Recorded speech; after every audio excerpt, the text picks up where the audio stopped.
Okay, today we're going to start about hitting, and we're going to run through it. We're going to kind of use the whole part, whole method. We're going to show you the whole thing. We're going to break it down into parts, and then we're going to emphasize some of the things that are more important at the end. There are three phases to hitting. First is the start, where you position your body. The second phase is the load, and the third phase is the step and swing. So first of all, we're going to start with the start, literally. When you come up to the plate, first thing we try to do is you grab a hold of the bat. And on a right-handed batter, what you do is you hold the bat deep in the palm, almost as if a rabid dog were coming to get you, and you just hold it as deep as you can. However, the top hand does not go deep in the palm. If they go deep in the palm, they turn the hands over. The key is to have your middle knuckles lined up. Here are some outer knuckles. Here are middle knuckles, and here are outer knuckles. So if you took a felt tip marker or something and you put lines down the middle knuckles, the top hand always comes in and lines up. So the middle knuckles are lined up. Most kids, when they pick up the bat, they come all the way over, and that's not what we want to do. That causes the bat to drop down a little bit during the swing. So we line middle knuckles up, and then what we do is take the bat and just put it up here on the shoulder and forget about it. When we start going and we're teaching in any kind of sport, we work from the ground up. So we're going to look at our feet, we're going to go to our knees, we're going to go to our hips, we look at our trunk. The trunk is that if you took the head off, the arms and the legs, you'd be left with the trunk. And then we come up and we look at the left arm, the complete arm where it is, then the right arm, and then we move to the head. And everything that ends well with the swing in the third stage has to begin well. Therefore, we're going to talk about the start. So, here we go. Bring the bat, put it up on here. Now what we do is we go down to the ground and we look at our feet. We want our feet about shoulder length apart, just barely outside. With the preponderance of weight, a little bit on the insides. I don't mean like that, but it can be just to the weight more on the insides, outside the shoulder. When we come back up and we're looking here, and we're totally relaxed, almost so relaxed the bat could slip out of your hand. Legs are straight, you're standing straight up, the pitcher's behind the rubber, he's not even up on there, and so you're in a relaxed state. Once he gets up on the rubber and he starts to take his sign, then we go further up the body. The knees bend slightly because you cannot move in any aspect of sports unless the knees are bent. So we bend the knees a little bit. Because we come up to the trunk goes forward a little bit, come back down to the feet are aligned just like I'm on this white line right here. The knees are that way, the hips are that way, the shoulders are that way, looking directly at the pitcher. As the knees bend and the trunk starts to come back down, bend forward a little bit, then we look at the arms. The left arm should be in close to the body, such that you could take the palm of your hand and just come up on the inside.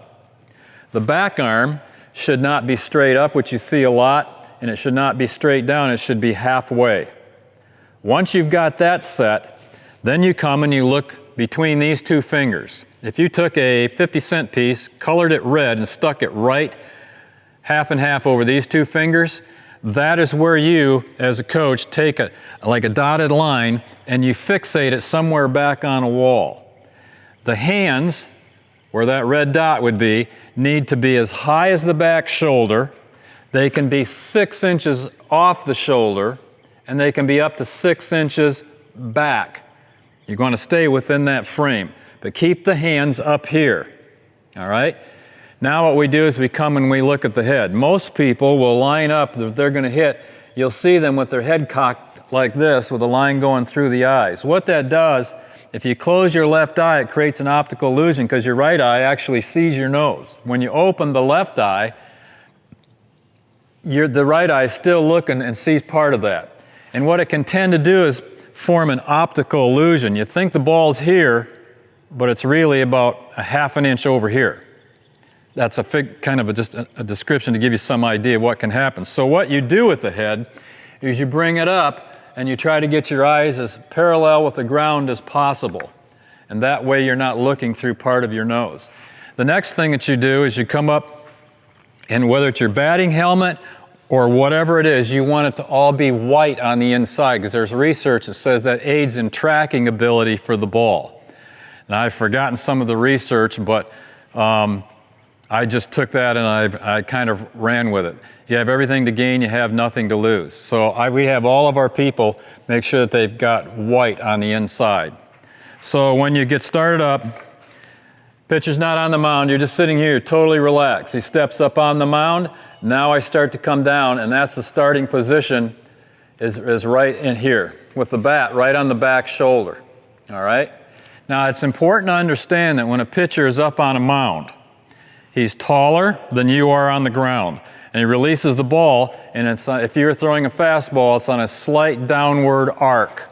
Think of a jet plane going in the sky, leaving that trail of exhaust that you can see out there. If you could imagine a ball being released on a downward, when you could see that trail coming in, that's the plane that you want to swing in. In other words, you've got to get the barrel of this bat into that plane to make contact. So if I was standing here and it comes down, this is why I say put the bat on the back here. And when you're from the side, if you have your hands out back here, there is a fundamental rule that we follow, is that if you had a t-shirt with a capital letter black T coming straight across and straight down, this elbow is never to pass the midpoint of the body. It's like a coach is looking there and he sees that T coming across here and here, and you can see that my left arm is not passing the midpoint.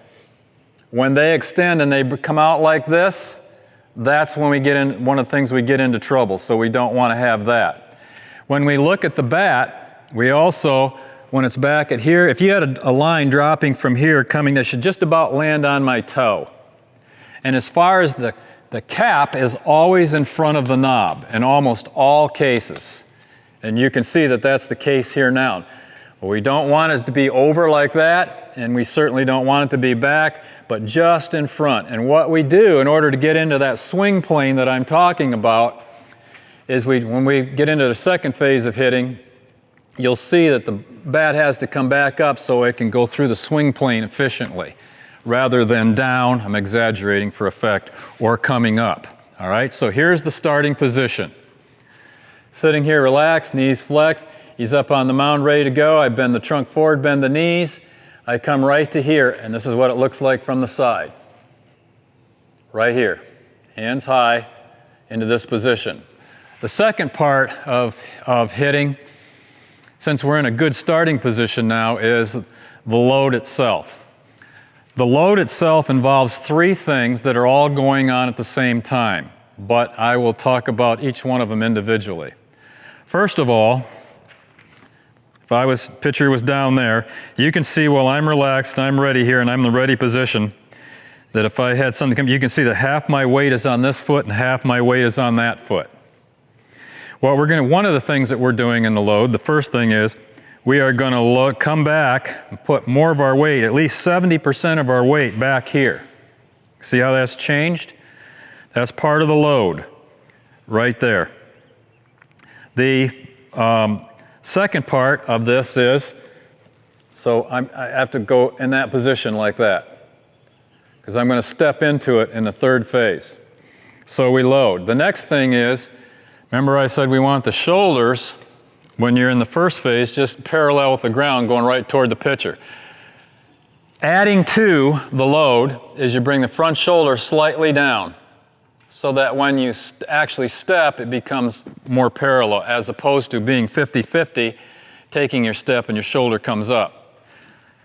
70-30, front shoulder down, and then we bring the bat up. So bringing the bat up, all we do is bring it up to there. Watch from the side, just bring it up to there. Most people will do a lot of other things wrong, and I'll talk about that later when we start talking about things that batters do wrong. I will approach that issue. So here's the starting position. I'm relaxed on the mound. I bend over. I load. See, I'm doing all three things at once. The bat comes up, shoulders down, and 70-30. That completes the second stage. The third stage is the step and swing. What you do is you get this off and you put this behind your back, and you can stand here, and we're going to isolate the top half of the body and only work from here down. We load, we step on a 45-degree angle, never with the foot open, never flat or out like that. Halfway, a 6-inch stride. Think of it as, and land on the ball of the foot, not the heel. And what we do then is we squash the bug with our back foot and open up to the pitcher so that our belly button is taking a snapshot of the pitcher. It looks like this from the side.